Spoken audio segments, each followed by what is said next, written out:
Yes, this video is made to help Fantasy Football World Championship participants, basically with their free agent ad players and also a few other things. First off, here's the home page when you come to it. Up in the top corner, if you haven't logged in, it'll say guest login. You click on the login and you select yourself. I'm franchise 1, obviously. Type your password in. I think I did that wrong. Let me do that again. A little too fast fingers. If you don't remember your password, right over here on the forget password, you can select your franchise and hit send an email. It'll email your password and be able to log in information.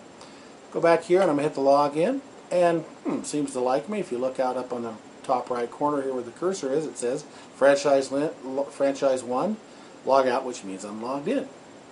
Just quickly, let's go over to the calendar. You'll see right now it is Tuesday. The free agent bidding, the first phase of free agent bidding ends at 8 o'clock Eastern Time Wednesday, and the next one starts 15 minutes after that and ends on Friday. Right here, waivers ends at 8 o'clock Friday. So those are the two free agent bid times for all the FFWC leagues.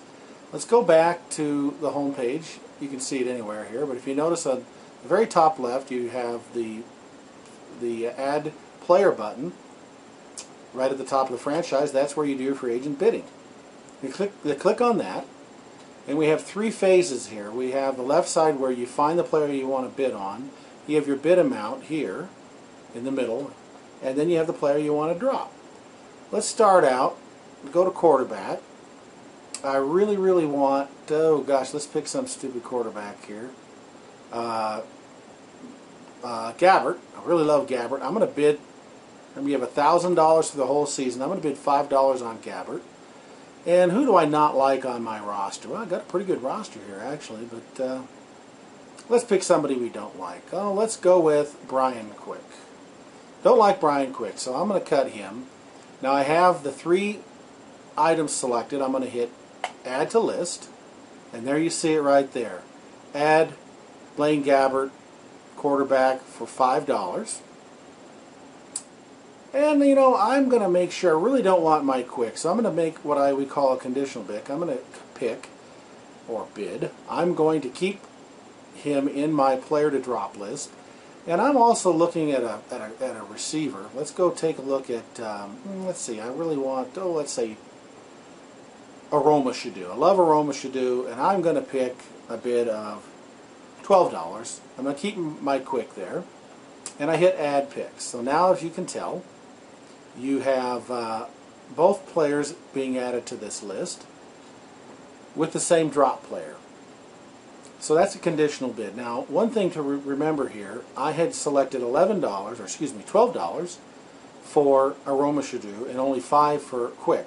So technically speaking, if I hit the move up button, Aroma Shadu is the higher priority player in my conditional bid process because it's the $12 bid. I could leave them in the improper order, but what you must remember is the $12 bid will be more important even though they're not ordered right. So the way you order them doesn't have anything to do with it unless there's a tie in the bid number. The higher bid will count first.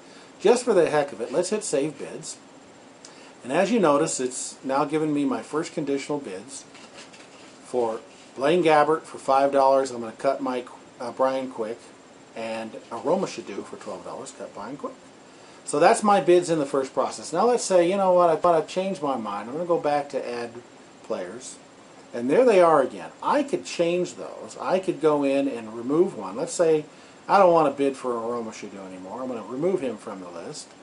And now I'm going to come in here and pick a tight end. I forgot there's a tight end I love. I'm going to take, let's take Kevin Boss for Kansas City. I'm going to put bid in of $2, and I'm going to again cut Quick because I really want to get it Quick for some reason. Don't like the guy, whatever. I add him in, and now again you can see the 2 bids are in there. I can hit save bids.